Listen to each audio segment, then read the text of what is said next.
वदत्वं शम्भो मानसि चातनं देवभागं यथा पूर्वे सज्जनान उपासते.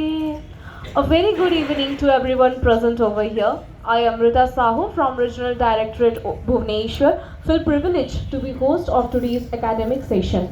Today we all are grateful to have among us Sir Santosh Kumar Rai, IAS 2014 batch. He is a man from Santipur, Bihar. We also have among us Dr. C. Samuel Chelea Sir, Deputy Program Advisor, Directorate of NSS Delhi, and our beloved Miss Sarita Patel Ma'am, Camp Director and NSS of NSS RD Parade Camp 2024 and Regional Directorate of Bhubaneswar. Now I request Miss Sarita Patel Ma'am to present a small token of love to Sir Shri Santosh Kumar Rai Sir.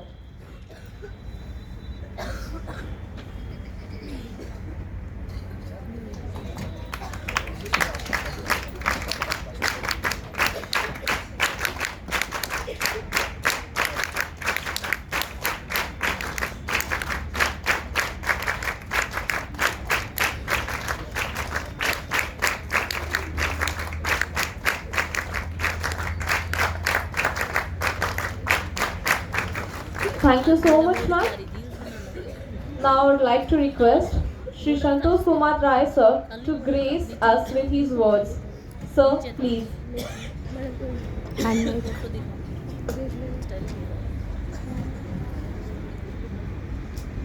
Hello. Thank you so much for inviting me here, and I feel really honored to be here amongst you. And I just came to know that this camp has started from start of this month, and it will be till 30th.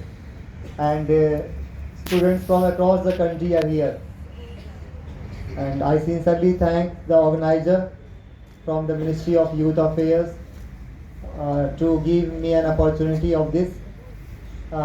During my school days and college days, I had heard about NSS, but I was not fortunate enough like you all to be in the RD camp. I think when I used to study in my college, I used to hear a lot about this camp, that there is a RD camp and NSS can go there, but maybe I could not get the opportunity. So I really feel that it's a great opportunity for all of you to be here. It's, I think, the dream of all the students to be part of such camps. You get to learn a lot from these kind of camps. On my part, I would like to just share that I belong to a very small village in a Samastipur district of Bihar. The name is Basantpur Ramni village. I did my schooling from Bihar State Government Board, my 10th, my 12th, and thereafter I pursued my graduation in BA Political Science. That also from Bihar, Darbhanga, Mithila University. So very humble background, but I think what keeps you moving and going and reaching to this level, why I am saying, because you know that Indian Administrative Service, this is also a dream of many of youths. Every year 10 lakhs people appear for that, and this is the highest exam in the country. Why I am describing this, not to boast myself, but because to say there is a legacy of this exam. You must have heard about great Subhash Chandra Bose. He also had written the exam. You know, his father had a dream that no, you should not join politics, rather you should do good in your career. So, but he was, since childhood, he was very revolutionary person. So he wanted to join this revolution, freedom struggle. But to fulfill the dream, he also appeared this civil services exam. In those days, it used to be called Indian Civil Service. And he cracked. So there are legacy associated with this exam. So I was fortunate enough that from such humble background, I could manage to come here. So why I'm stating this, because I think some of you or many of you might have also belonged to such background where you find their resources are less, but even if resources are less, still if you have fire within you to see big dreams, then it make you going for this. And this is a great platform you all have got. So I wish you all the best. That not only you will do here in this RD parade, but whatever dream you have seen for you in career, I am sure you can achieve that if you have fire burning inside you, if you have passion inside you. More than anything else, I feel it's passion inside you which can make you achieve big goals. Where I think hard work doesn't work, where anything other thing doesn't work, that is a passion which keeps you motivated, which keeps you going all the way. This is all from my side. All the best to you. Now I would like to say, if you have anything you can want to ask to me, you are most welcome, and I would like to give those answers. Thank you.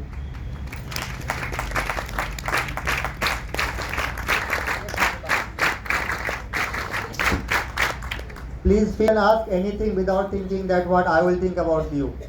Good evening, sir. Yeah. I am Amoka from Tamil Nadu. So I have one doubt, a clear one. When I was a childhood, when my parents said, you become a collector or IAS officer easily, I said, what is I said, I want to become an IAS officer. But it's like realizing that how tough the exam, how competitive is. It is. I have preparing for it, but what kind of spirit I have to. Sir, I am Amrita Sahu from Odisha contingent, and I am currently pursuing BSc Honours in Agriculture, and I am in second year. So, sir, being a UPSC aspirant, I want to know how to manage my college studies. At the same time, I have to prepare for UPSC. So, I am thinking about starting it from my second year onwards. So, sir, what should be my strategy and all, sir? Okay, fine. Next. Students are here. Uh, so they have not such idea about the optional subject in the UPSC. So they may have the different honor subject. But later on, when they realize that this is my favorite subject or this subject I have to pursue my UPSC or whatever. So the thing is that how to manage when there is another honor subject and when there is at the same time another optional subject. How to manage this one. Second is the for working professional, that how to manage the time when we have to work for our office. At the same time, we have to maintain the consistency, and we have to cover all the syllabus at the time also. So how to manage this then? Okay, thank you. So, ठीक आप लोग बैठ जाइए. I will take more questions, but I will answer first these questions. So the first question is why I joined civil services, and so I think this question is in most of your minds, that someone wants to join civil services. So I just wanted to know that how many of you want to write civil services. You can raise your hand. Okay, so quite a good number. ठीक है, hands down. And those who have not raised your hand, may I know आप लोग क्या बनना चाहते हो? जोर से बोलिए. IPS. दूसरा. So there are lot many career options at this stage, and you know the good or bad part, whatever you say, is that at this stage you want to become everything. Is it? तो हमारे साथ भी होता था. I wanted to be an Air Force pilot also, fighter. I want to fly fighter jets. I wanted to be officer in army, in police, in chartered accountant. Everything I wanted to become. So it was very confusing कि क्या बनना है, कोई एक ही चीज़ बन सकते हैं. तो it is naturally that आपको अभी मन होता होगा कि मैं ये भी बन जाऊँ, ये भी बन जाऊँ. So it's quite obvious in these days, and it's good because suppose today you are meeting IAS officer, so you will find no, I should become an IAS. Tomorrow you will meet an IPS officer, and you say no, this is good, this is better. So this keep on changing. But finally, I want to say, whatever you finally land up in becoming any of the services, but it's your dedication, your hard work, then only you can reach at the pinnacle of any service or any field. So that is important. So your hard work, your passion, that is important. Now, why civil services? First, this is the highest exam in the country. This is a kind of challenge. You know why people want to scale Mount Everest? Because it is somewhere in the notion of their mind that this is the highest peak in the world. So it gives you satisfaction, a lot of satisfaction when you climb that, when you reach the peak of that Mount Everest. So, since the dawn of civilization, it has been the endeavor of the human being to face the challenges, to conquer that challenges. It has been the pursuit of the human being. So that propels us to do something good. Now, how I become IS officer, like when I was in village, so that village was very backward. It is 25 kilometers away from the district headquarters, and there used to be no roads, no electricity, nothing. In my days, I used to study in the kerosene oil lamp. Huh? So, and in rainy season, there used to be no road. If you want to reach to your headquarters, it will take 3 to 4 hours, and then before sunset, you have to come back. So, lots of difficulties were there. In my village school, there was no pakka school building. Then you have to sit on the ground. No much facilities for sports. Nothing was there. So I used to ask few questions to my father that why things are like this and how it can be changed. So he used to tell me for every reason that a collector can change everything. So that was keep on hammering in my mind that yes, this is a thing. If I become a collector, then I can change so many things. At least not everything. So I cannot say now that what collector can do or not, but that time there was a notion in my mind that collector can do everything. He can change the face of a district because he is the district collector.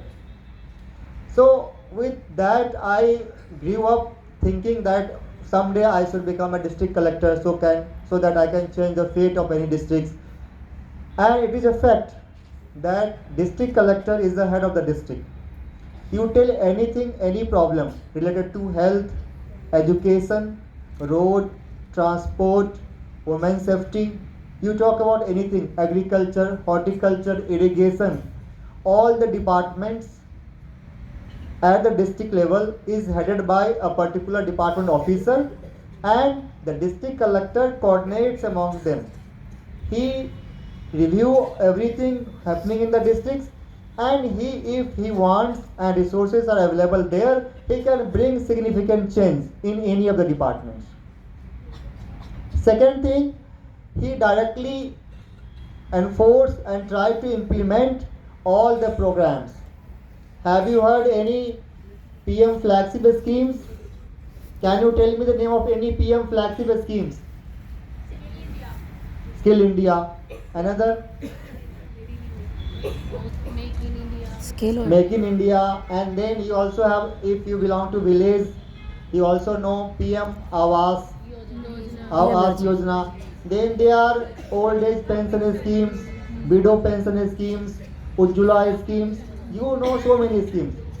So who is at the district level that ensures that these schemes are implemented well on the ground? So it is the responsibility of the district collector to ensure that all these programs are implemented strictly as per the norms. Second thing, you get to work in various departments in this service. Suppose you go to the hospitals, you find doctors are not on time, you find medicines are not available, you find that X-ray machines are not working, tests are not happening.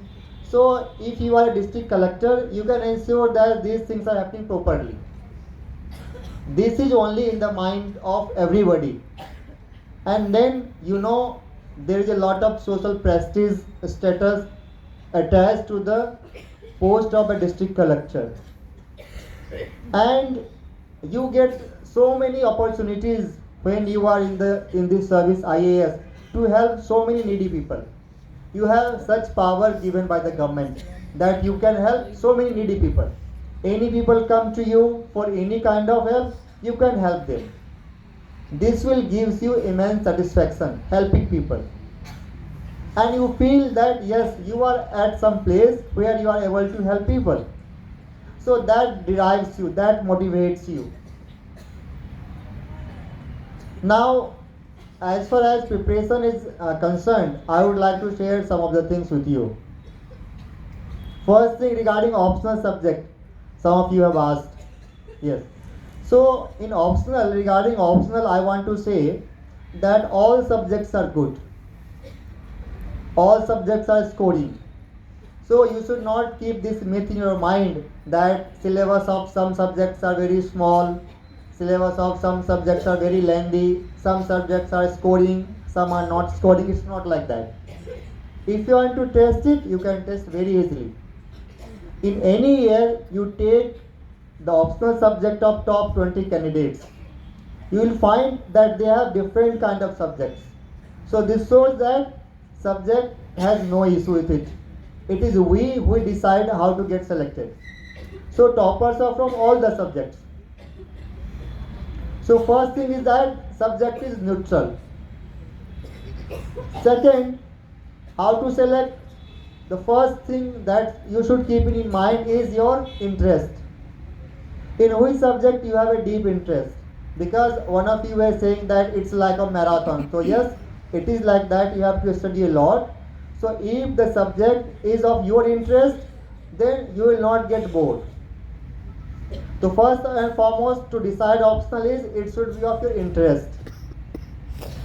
Second thing is that whether you have any background at the graduation level. If it is that, then it is fine. But if you have to choose between your interest and if you have studied that subject at the degree level, then you should give first priority to your interest. If suppose you have done graduation in mathematics, but you like geography, you like philosophy, you like history, then you should select those subjects. You can prepare that subject in 1 year, that is not an issue. So interest and understanding.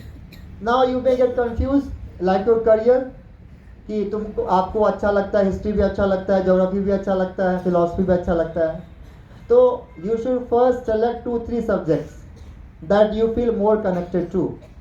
You might have studied that in graduation level, 10th level, 12th level.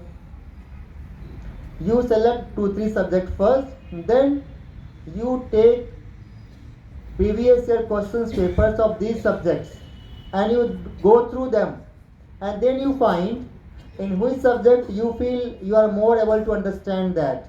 So understanding should be the key. If you are able to understand the subject, if you have the interest, then you can score well also, you can remember that also, and you can do well in the exam. If you are not able to understand, then you cannot go ahead. So keep these things in mind. Go through the question papers. So if you have 2-3 subjects and if you are going through the question papers, then you will come to a conclusion, yes, I feel more connected to this subject, or I am able to understand this subject better than the other subject.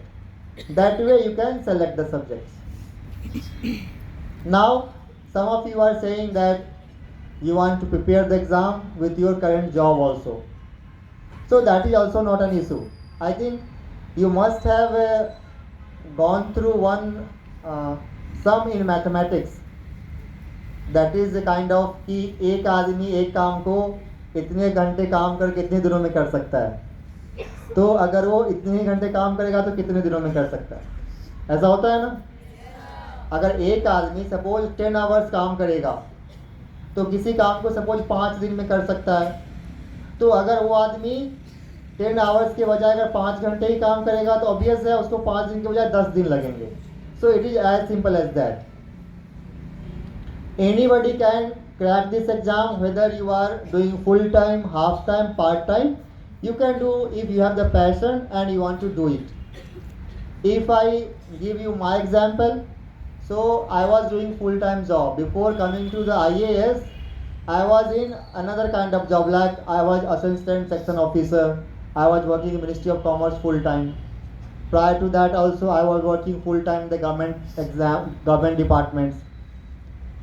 When I am 2014 batch and the exam year was 2013. I got married in 2008 and I had a daughter in 2009. So I was married also, I had a daughter also, and I was doing full-time job as assistant section officer. So I was a bread earner. I cannot take leave also. I cannot leave the job also, and still I am able to crack that. So you can understand. So with the job also you can do. So my point is that you have to give 100% to this exam. Now if you can quit the job, you should quit. If you can't, then can't. So whatever time, energy, resources, money available with you, you should try to devote 100% to the exam. Suppose you have very less resources, so what you can do?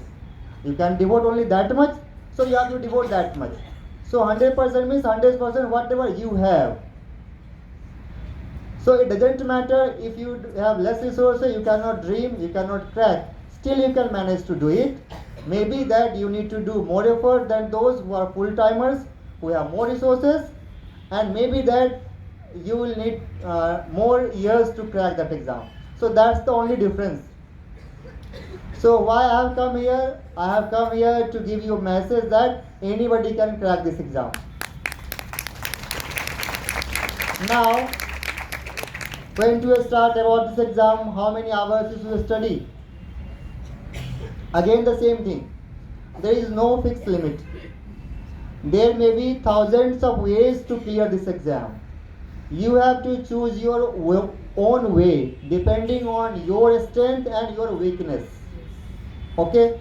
Suppose because of various things, you can study only 2 hours.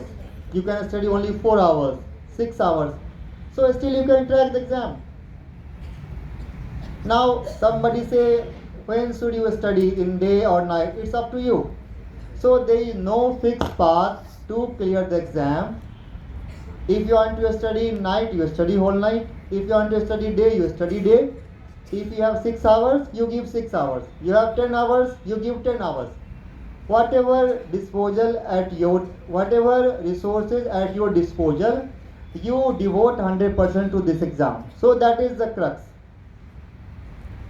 Now somebody might have different kind of hobbies. Suppose you want to crack the exam, but you want to sing, you want to dance, you want to play, you can do that. There is nothing that if you want to do this, you cannot do this. No. Now when to start preparing for that? Again, you can start or thinking after 10th also, after 12th also, after graduation also. So whenever you start, I think you should give at least 2 to 3 years to it, because minimum 1 year time it will take to understand and prepare for the syllabus. So I think ideally you can say after 12th you should start thinking and little bit preparing about that. If you are doing the graduation, that is not that much time consuming, then at the time you are doing the graduation also, and simultaneously you are preparing for the exam also. You can start with reading newspaper, then reading magazines, then one textbook each for each segment of different general studies. Like one textbook for history, one for geography, one for um, science, one for other things like what are the other subjects? Polity, the one for economics. So like one subject, one good textbook from each subject you can start reading. In that also you might have different kind of habits. Some students like to finish one book at a time and then go after another book. Some students like to read so many books at the same time, so there is nothing hard and fast. But whatever you are studying, you should always try that you have previous year's unsolved papers with you. So whatever chapters you are going through, first you go through the unsolved previous year question papers from that subject, from that chapter. That will help you understand from which part of the books, what are the nature of questions that are coming from. That will generate a keen interest in you, and after some time you will be able to understand the questions.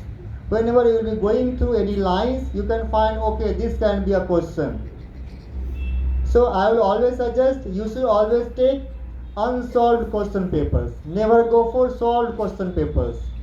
In market, you might see that there are solved question paper also.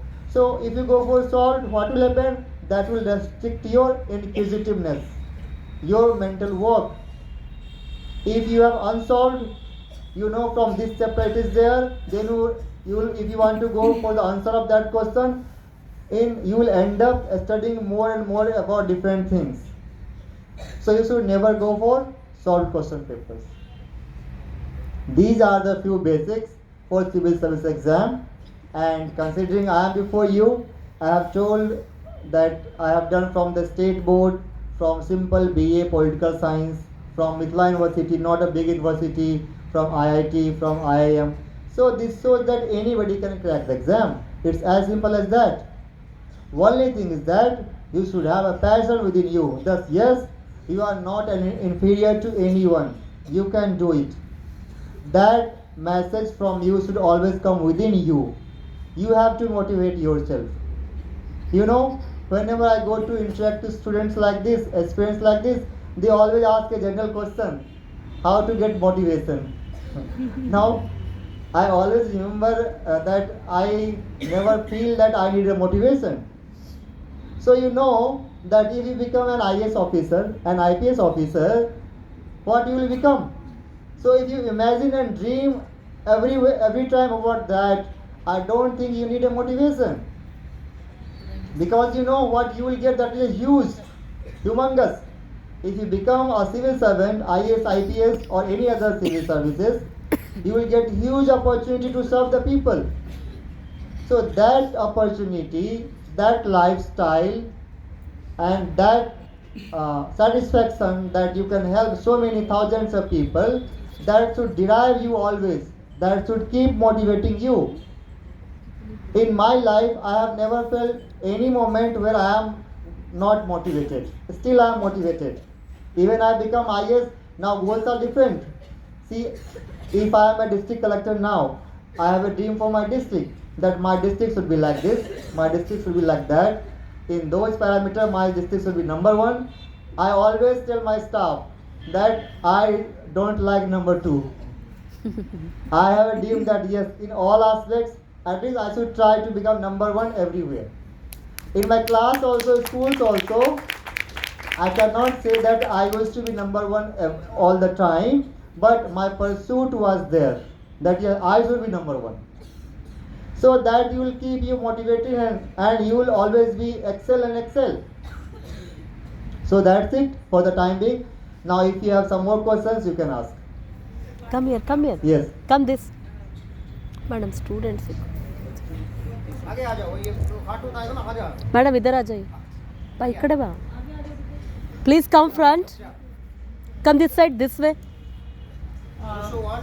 Sir, actually, I think about the notes, sir. Actually, when man is concerned and the prelim is purely different from the mains examination, so how to prepare the notes? Is it okay to prepare the notes at the same time for both the examination like mains and prelim, or to differentiate all the notes, sir? Because Okay. So I will first start giving my example. I could not prepare note for anything, not for prelims nor for mains. I tried to prepare but I couldn't because of I had no time.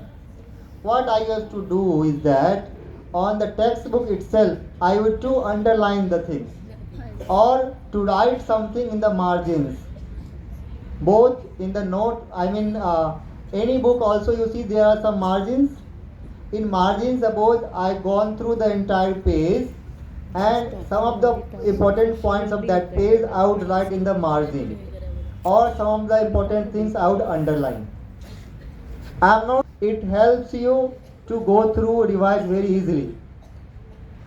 I felt so much pressure while I was writing mains because I had no notes, so I had to go through all the books. So this much books used to be there, and back-to-back exams are there. So I used to feel very hard to revise those things. So I realized that note is important. Still, I am saying it is very good, but I just want to say that because of some avoidable reasons, if it is not possible for you to make notes, then also you can clear the exam. So for prelims and mains also you should prepare the note. I think there is no need to differentiate between prelims or mains.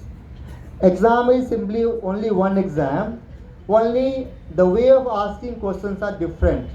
So there should be only one integrated note, and it should be point wise, as concise as you can make. So notes should not be lengthy. Otherwise, there is no point of making notes. It should be point-wise specific, so that while doing revision of any chapter before your exam, you can just go through that notes. So that is it about the notes. Jain sir. Come front, come front. Jain sir, I'm Aisha Singh from Madhya Pradesh contingent. So my question is, this competitive exam has vast syllabus like ocean. So how do we identify that which topic is more important than the other one? Like suppose some topic just need the gist of it and some need a deep understanding. And suppose like for history, we have hundreds. So how do we identify that this will cover more our time, energy and efforts will be covered in this particular book so that we can focus on other subjects. So how do we First thing is that the syllabus UPSC also not like a ocean as people say. Normally people will say that anything under sun can be asked. That is right. But they are standard textbooks, almost everything of a syllabus. And second thing, you don't have to score 100%. If you see the marks or even the toppers, it is only 50%. So these two things also you should keep in mind. So I would suggest to read only one textbook each for all the segments. Like only one textbook for the history. For the GS I am talking about. And similarly for the optional also, you take any subject. Suppose you take history as optional, so only 4 books you have to study. One for medieval, one for ancient, one for modern, one for world. There are many candidates who read even 4 or 5 books for one thing. I will not suggest that. But if you can read, that is not an issue. But you take at least one standard subject. For myself, I study only one book for each segment, that's all. For other segments of GS also, like polity, economics, one book is enough. And you know the standard books. Suppose everybody knows, if you talk about polity, it is Lakshmikant book. If you talk about economics, it is Ramesh Singh books, or some other books also. So standard books, one or two, everybody knows that. Similarly, for history optional also, people know that if R.S. Sharma is for ancient, then Satish Chandra is for the medieval, like that. Everybody knows. So one book I feel is enough. And that has to be supplemented by your monthly magazine for current updates and one newspaper, that's all. So this much is enough. And this is not easy. I think this is very good. I think this covers most of the things. And then, while writing the answers, I think more than that, what is important is that even if you study less, but your understanding should be more. Like in our society also, in services also, you find that there are some kind of people कि जो पूरा जिंदगी कोई काम करेगा लेकिन फिर भी उसको समझ नहीं पाता है, और कुछ लोग ऐसे होते हैं कि कुछ ही समय में उनके क्रक्स को समझ जाते हैं. सो हमें ऐसा समझना है. So whatever you study, हमें उसके क्रक्स को समझना है. We should have opinion on that. We should try to analyze that all pros and cons. So understanding of the subject is more important than how many books you are going through. Okay. Good evening, sir. So my name is Meenakshi Chaudhary. I am from Assam. So initially I wanted to ask you one question. After the topics you covered, I have two on my mind. Actually, I have a lot of questions, but I'll just go with the two top ones. So I often hear from my elder ones, my parents, and many professors here will also say this, that when you are preparing for civil service or other competitive exams, you should secure yourself and not get involved in some extra activities. Like I am in NSS and other social work activities, so I often hear from my parents that you shouldn't be investing time in these things. You should only be focusing on your studies, or else you won't be able to crack UPSC. So these are the questions that I often hear. Another question that not a question actually, it's a concern that I am sure many people here, not many, some of us will be facing here. Like some are not interested in pursuing civil service, but they are forced to do so by their elders, by their parents. So how do they actually tackle those problems? Because as you said, the motivation should be innate. Motivation should be innate, not an external thing. So how do students like them tackle such issues? Okay. So the first question is that I think I have already for the interest. If your interest is not in civil services, it is fine. So you should try to pursue whatever interest you have. I think all services are good. If you go to any field, but your pursuit should be to reach at the top in any field. You can be a good dancer, you can be a good singer also. So nothing wrong in that. Now how you are able to convince your parents, that's your job. Okay? I am sure that parents will not kill you if you don't obey him or her. Huh? So it's your conviction. But the parents should also feel that if you are not pursuing civil services and whatever other options you have, you are committed, equally committed to that. Suppose you want to be CA, you want to be officer in the armed forces, but that commitment should be reflected in you by your parents.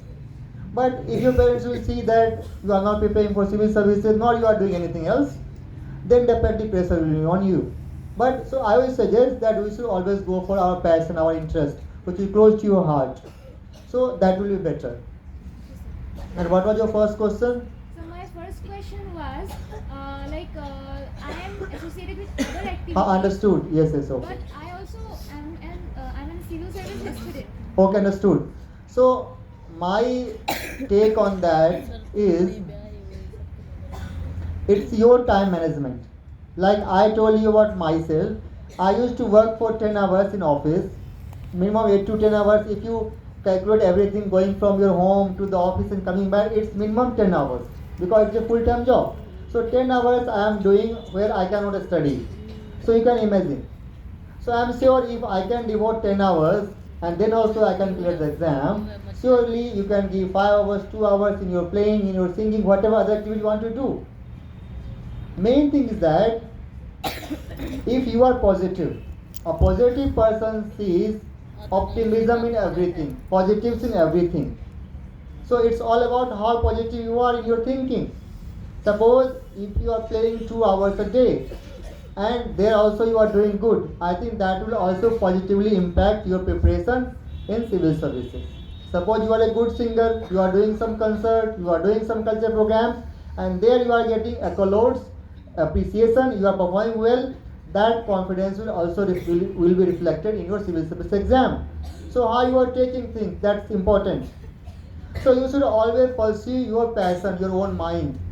You are happy with playing, singing, doing other activities, and at the same time you are able to prepare for the exam, well and good, not an issue. You must do that only. I think I will suggest to quit your hobbies only in case you are totally, not interested in pursuing anything. Then you can give you 100% to preparation, fine. But if you have any sort of interest in extracurricular activity, you must keep on doing along with your preparation. That will help you. When I went to the academy, I found that many of my batchmates were excellent in every extracurricular activities. If suppose they are singing, so it looks like they are a big singer. If they are dancing, it looks that some actor is dancing. In a sports, it looks like some big sports person is there. I used to miss those moments because the environment when I grew up, my father, he was dead against the sports activities, so I could not pursue that. So I still miss those moments.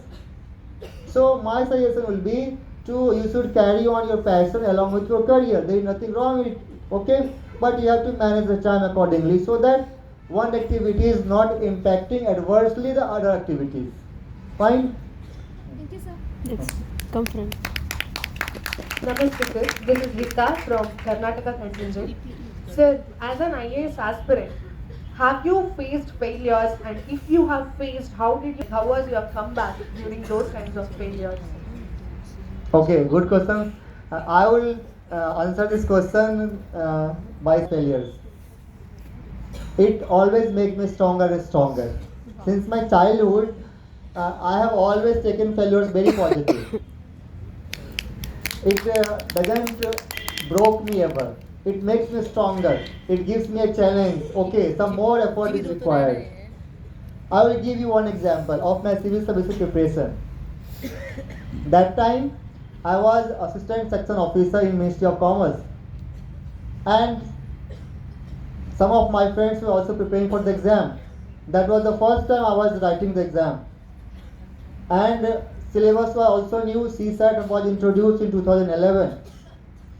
So I was not aware about how. I was simply thinking, I would like you, that it's a very tough exam. Even clearing the prelims is a big game. But when I appeared, somehow I cleared the prelims. Then I wrote the mains in spite of the fact that I was not fully prepared. I was still taking classes for the optionals. And the test series were going on. That was the first time I had no clue. And that time there was 2 optionals. So I had prepared only 1 optional. I wrote the exam, and then when the result came, I was not selected in mains. Later on, before the final result, when I got to know my marks, I realized that I fell short only by 1 mark. So I was not sad, I was happy that only 1 mark is required. So that's how you take it. So I was very much happy when I came to know that my interview call could not come because I was short only by 1 mark. I was extremely happy that only this much is now required. So I studied more, and then I got the rank that time, and I became IRS, Indian Revenue Service. And then I thought, okay, now I have into the service.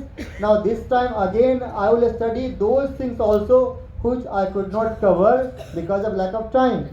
So in further next attempt, in third attempt, I study more, and I had to cover almost everything. Then I got into again IAS. So it's not the failure, it's how you take it. Otherwise, it should be a stepping stone for you. Okay. So much of positive.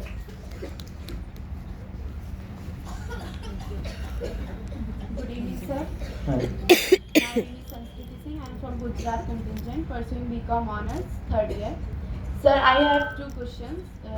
My first question is that there is a high craze of NCRT books. थोड़ा सा. There is high craze of NCRT books in UPSC aspirants. So it is okay to start with the NCRT books, or popular books available in market are okay to go with. The popular books available in the markets that covers almost everything of NCRT plus something extra which is not in the NCRT. So it's not necessary that you should go NCRT. But if you are going through also, then there is no issue. Thank you, sir. My next question is, there is a myth that you have to become financially stable before UPSC prep. In case you get any failure in UPSC prep, like as plan B. So, is it really necessary to become financially stable first and then start preparing for UPSC? It is a personal call for you, but I think UPSC doesn't also demand that much financial soundness. And it's both ways. You can have your plan B. There are some cases when you have first some kind of job, then you can prepare for the exam. There are something which you can directly prepare, you can clear. And even if you don't clear the exam, you have already plan B available. You need not think about that. If you are seriously preparing for civil services and you couldn't get into it, still you can appear for state PCS, you can pursue a higher education, you can be lecturers, you can go into defense, you can go into a staff selection commission, already available. So the preparation itself will bring your standard to such a height that the rest of the exams will feel very small for you. So I think it's up to you. If you have plan B, then also you can clear. If you don't have plan B, then also you can clear. And nowadays, there are few undertakings also like ONGC, Indian Oil. They give preference to those who could not, finally selected. If you appear for the interview or clear the prelims, they get a scorecards and you can get that jobs also. And they are of officers job. They are very much good. Very good evening, sir. I am Rashmita from Hyderabad contingent. And my question is that we find many assessors saying that for an aspirant, two things which is mainly required is skill, that is knowledge, and the personality. Personality in terms of mental, physical, and emotional, and knowledge in terms of having various skills. Then there are many aspirants who are very much skilled in the present generation, and then they are also mentally, physically, and emotionally strong. Very few, the one who are already prepared or preparing. Then what are the areas in which they are lacking because of which they are not able to clear such kind of UPSC exams or the defense exams, like developing officers like qualities and all? Why they are lagging behind? What are the reasons? Can you give for that? See, I have heard one quote, और सफलता का अर्थ यही है कि सफलता का प्रयास पूरे मन से नहीं हुआ है. So I will go with that. I think if you really work passionately for anything, you will 100% achieve that. That doesn't mean that you will achieve exactly that, but something similar to that. Like initially, I wanted to become Air Force pilot. I appeared for ND exam. I cleared the written part, but I could not complete that interview, SSB interview. But see, that was my passion. At that time, I thought, oh, now this is something I have missed, and it was a great dream for me. But now, whatever position I am, that is even superior to that. So, you will get, I think you may not get the same thing, but even you get the better. If you continue, your passion, if you continue putting hard work, definitely you will get. And so my second question is that, as you said, you always had a notion that officer can change, officer or collector can change anything that he wants. So after becoming DM, were you able to change everything that you wanted? And immediately after becoming any officer or DM, what are the initial challenges that one faces? I would not say that whatever I had dreamed, I had done everything. But I would definitely say that I have done so many things. I have contributed in many things which have directly impacted the lives of many people, thousands of people. And I feel very satisfied the opportunity I have got in various capacities. I have worked in Arunachal Pradesh also. So I have derived immense satisfaction from that. So maybe you cannot change 100% of the things you want to change, but yes, you can change 90%, 80%. That's also more than enough. An honest and upright officer can do wonders in the district, in whatever capacities you are working in. I would give a small example what you can do. In Arunachal Pradesh, I was secretary and controller of examinations of a staff selection board. That was a newly constituted body, and when I joined, there was a scam in the exam before that. So I got the opportunities, I took it very positively, and I ensured that the results are declared on the same day when the exam is there. And our team was able to do it successfully. We conducted 8 exams in 1 year, and result of all exams were declared either on the same day or the next day, depending on how many people are appearing. So such was the dedication. And I remember I worked entire team worked tirelessly non-stop for 36 hours to declare the result of one exam. Such was the dedication that we didn't do even to prepare for the exam. Just to ensure that the trust of the young people in the system is restored. Because I used to think about my days. As a students, what do you expect? You only expect that there should be a system where selection is on merit.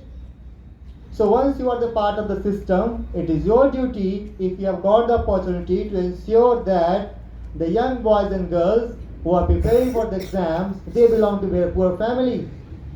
So they should have the faith, the trust that yes, if I am preparing, I can get into. So I was mainly worried to restore that trust. It is our duty when we are in the system to ensure that that trust of youth in the system is not broken. So it's a great achievement. Thank you so much. And the challenges you are talking about as a young officer, when you go into the system, you feel many challenges. People will try to judge you, but if you are firm in your commitment towards the public duty, I think there is no such challenge you cannot overcome. They are pressures, but if they come to know that what kind of officer you are, they know that you are very honest, very upright, they will not bother you. I think within 1 or 2 years of your service, people will get to know your brand, you will become a brand that this kind of officer you are. So only that kind of person will approach you who will think what kind of officer you are. Rest kind of people will not approach you. So it's become very easy for you to work. Come forward, come forward, come forward. A very good evening, sir. My name is Ranjani from Hyderabad contingent. First of all, thank you, sir, for giving this opportunity. My question is, as you told initially that an IAS officer can have the power to change.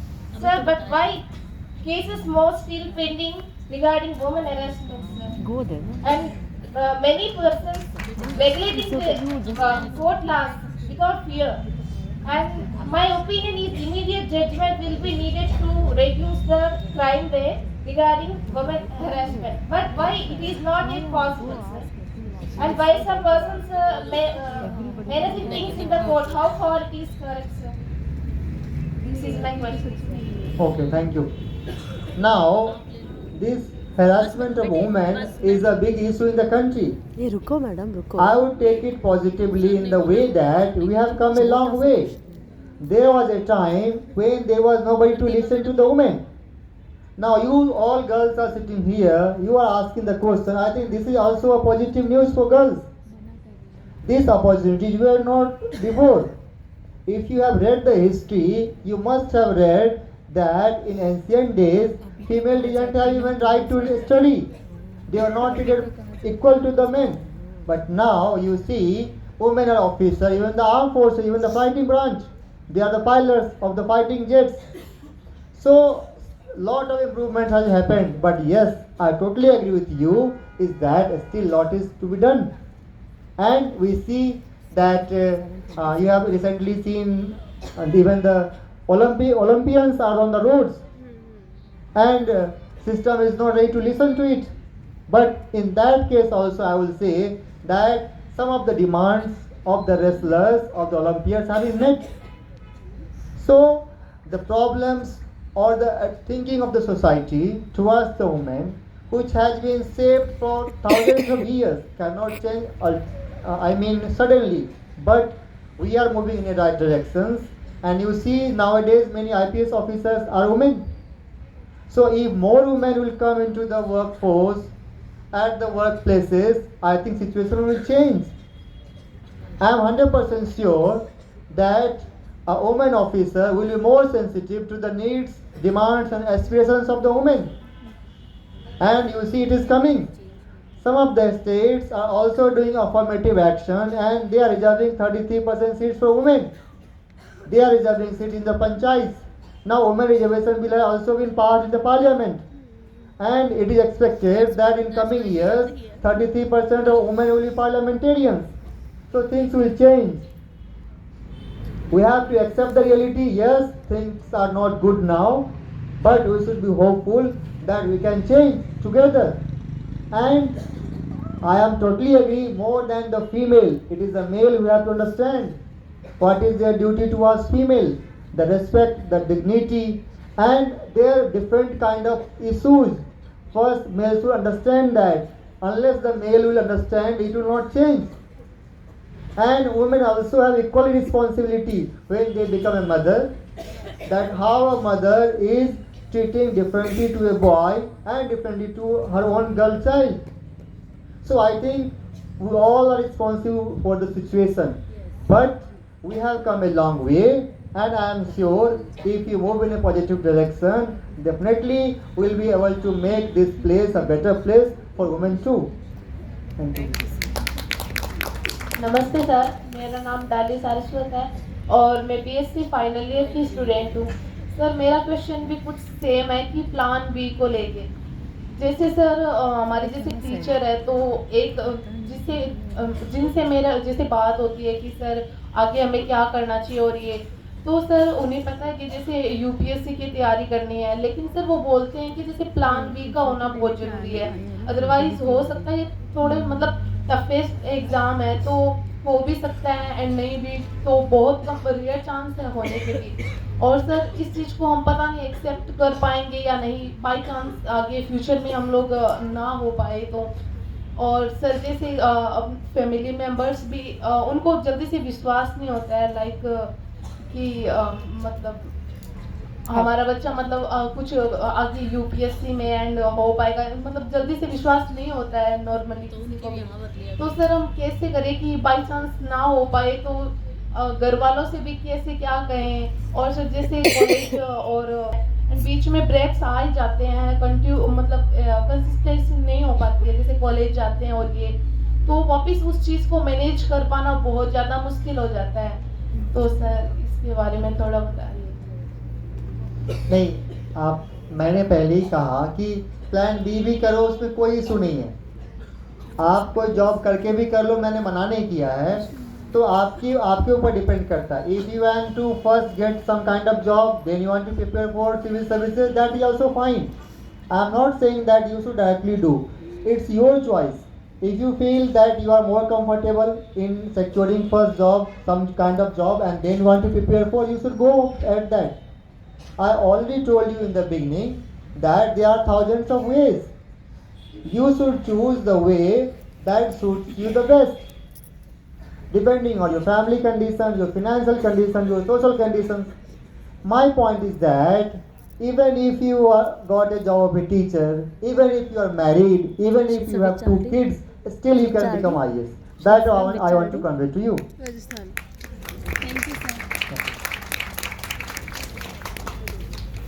Any more questions?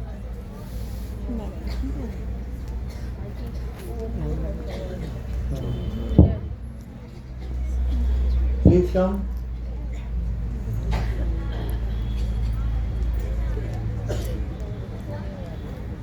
Sir, I'm Vayamni from Hyderabad contingent, and my question is, as you told that you are not able to clear SSP interview, but you have cleared successfully UPSC interview. What tips are you are used to overcome that failures which was happened in SSB interview? See, the SSB interview is a unique interview of its kind. In SSB interview, it's not the knowledge that is tested, but it is the personality that is tested. Now, they need an OLQ, officer like quality, which fits for the armed forces. Armed forces needs separate set of officers. Their discipline is more. There you have to be kind of always. You should not be argue more. So these are some qualities, and I feel that I am not fit for that. I am a passionate person.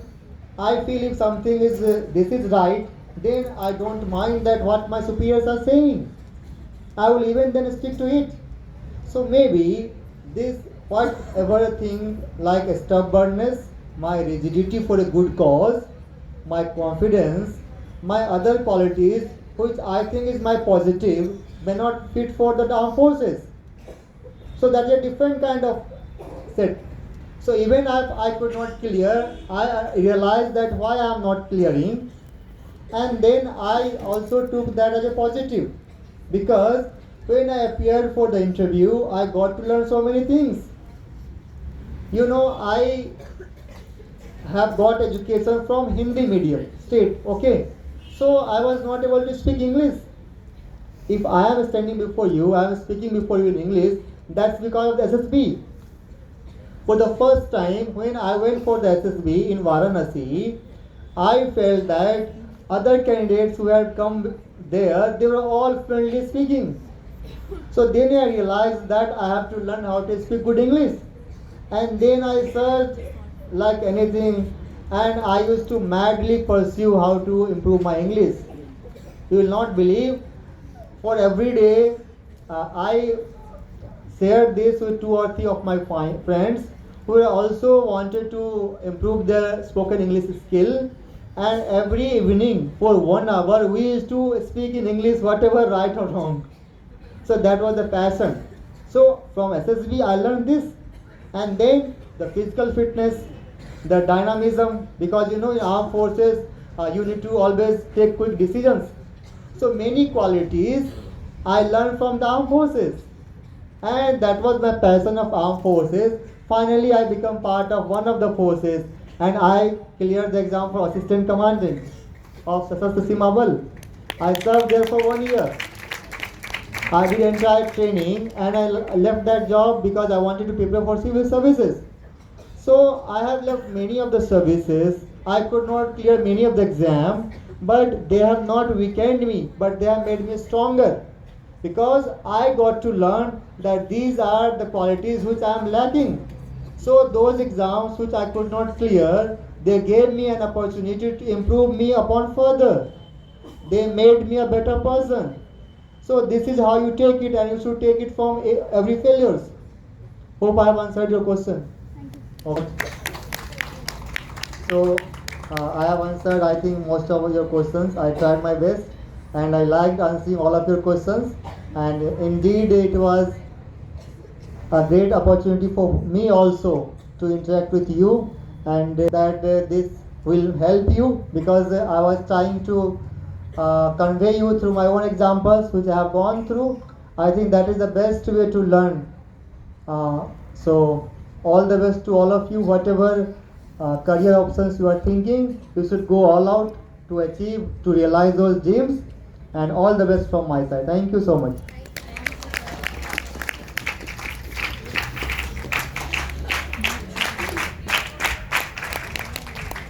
Thank you, sir. Now I request Madam Hiral Parmari to present herself.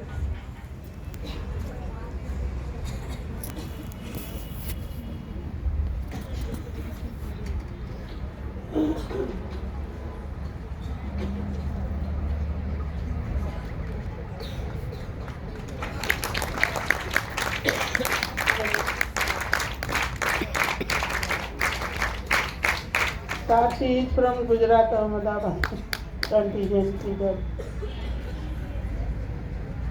के पहले हमने pre Republic day parade करते हैं 5 जून में. तब मेरा एक सार को देख के एक्सपीरियंस है बताना चाहूँगी कि डिस्ट्रिक्ट मजिस्ट्रेट एंड कलेक्टर क्या होती हैं. मैं बिलोंग करती हूँ सर उड़ीसा से. तो अभी जो हमारा प्रेसिडेंट ऑफ इंडिया जिस ज़िले में बिलोंग करते हैं ज़िले से, वहाँ हमारा एक यूनिवर्सिटी है, नया नया बना था. तो हमको जगह नहीं मिला, हम वहाँ जाके प्री आर डी कैंप किए.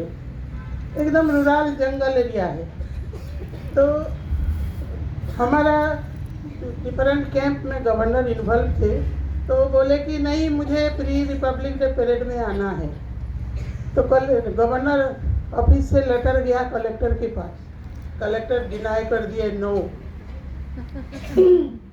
क्यों पूछा गया कलेक्टर को, क्यों नो किया? तो गवर्नर बोले, मुझे एक छोटा NSS का एडॉप्टेड विलेज को जाना है, इसीलिए कलेक्टर मना कर दिए. आप जिस विलेज को जाना चाहते हैं गवर्नर साहब, उसमें रास्ता नहीं है. तो गवर्नर गुस्सा हो गए, अरे ये कलेक्टर मेरे से बड़ा हो गया. देन बोले, नहीं, कार नहीं जाएगा तो ठीक है, मैं ऐसा मोटरसाइकिल में चले जाऊंगा. कलेक्टर मना किया, ना मोटरसाइकिल भी नहीं जाएगा, ये ऐसा छोटा गांव है. तो बोले नहीं, गुस्सा होके बोले साइकिल में जाऊंगा, नहीं तो पैदल चले जाऊंगा, क्योंकि बारिश में वो एकदम मड हो जाता है ना, पैदल साइकिल भी नहीं चलता है। तो बोले नहीं ऐसा है तो मैंने पैदल जाऊंगा, लेकिन एनएसएस कैंप को जाना ही जाना है, मतलब जाना है। रातों रात कलेक्टर तो एक तरफ मना कर रहे थे, नहीं कर पाए, लेकिन वो छोटा गांव में कलेक्टर सर 2 दिन के बाद हमारा कैंप इनागुरेशन था, उसी गांव में स्कूल बन गया, रास्ता बन गया, ट्यूबवेल बन गया, उस बच्चे को स्लेट, खड़ी, पेंसिल सब दे दिया गया। क्या नहीं हुआ। तो नेक्स्ट डे इतने वो गांव का नाम अभी भी मुझे याद है, जुआनी। तो पेपर में आ गया जुआनी हो गया। ऐसा निकला। एक तरफ इतना कलेक्टर एक जिले के पावरफुल होते हैं, गवर्नर को भी परमिशन लेना पड़ता है। दूसरा तरफ कलेक्टर चाहे तो सब कुछ रातों रात भी संभव है। तो सारे बहुत आप बच्चे को हमारा इंस्पायर किए हैं। और मैंने जो 5 रिपब्लिक डे परेड में देखा था स्टूडेंट को, उसमें से केवल यूपीएससी में बुक्स को एक सब्जेक्ट का पढ़ के आने से नहीं होता है, क्योंकि मैं बहुत सारे लड़की को जब इंटरव्यू किया था, तुम्हारा स्टेट में कितना डिस्ट्रिक्ट है, बहुत सारे बच्चे नहीं बता पाए हैं। And 90% who is the president of India सही ढंग से नाम को भी नहीं बता पाए। Even prime minister of India कौन है? मोदी। ये मोदी क्या है? ऐसा सही ढंग से प्रॉपरली हर चीज़ को सीखना पड़ता है। तो बहुत सारे पढ़ना भी पड़ेगा, अनुभव भी करना पड़ेगा, जनरल नॉलेज भी गेन करना पड़ेगा। तो सार बहुत एकदम टेक्निक से, कहीं भी ना बोल के नहीं है। किसके पास पैसा नहीं भी है वो चाहे आईएएस बन पाएगा, उड़िया हिंदी मीडियम में पढ़े वो भी बन पाएंगे। बाकी अपना जो मनोबल है, एक्सपीरियंस है, वो ही इंटरेस्ट का बात है। जो चाहेगा मन तन लगा के वो पढ़ पाएगा। दूसरा एक एग्जाम्पल दूंगी, बिहार का मिसाल। एक हमारा उड़ीसा कैडर अपराजिता षडंगी मैडम, आप सुने होंगे, अभी वो बीजेपी एमपी हैं। वो बोले उनका बिहार में लड़कियों को छोटे से शादी कर देते हैं। उनका पापा यूनिवर्सिटी का प्रोफेसर थे, लेकिन माँ हाई स्कूल का हेडमिस्ट्रेस भी थी। इतना एजुकेटेड होके भी बच्ची को बोले कि 20 इयर्स में शादी कर दो। मैडम चैलेंज किया था, 1 साल मुझे टाइम दो, यदि मैं आईएएस क्रैक नहीं किया तो मुझे शादी कर देना, अगर कर लिया तो मुझे मेरा हिसाब से छोड़ देना। तो वो अभी हमारा एक एनएसएस कैंप में आए थे, बोले थे 365 डेज मैं सूरज नहीं देखा, एक ही रूम में रह गई। आज जो मुझे पर्सनल काम 1-2 घंटा करना था करती थी, बाकी सब रूम में ही रहती थी। तो ये इतना सहज नहीं है कि हम इजीली हो जाएगा। So thank you sir, ministry of youth affairs and sports की ओर से, हमारा कैंप की ओर से आपको बहुत बहुत धन्यवाद। आप आए, स्टूडेंट को मोटिवेट किए हैं, ज़रूर आपका बात को जो ध्यान से सुना होगा सक्सेस होगा। Thank you sir, thank you so much.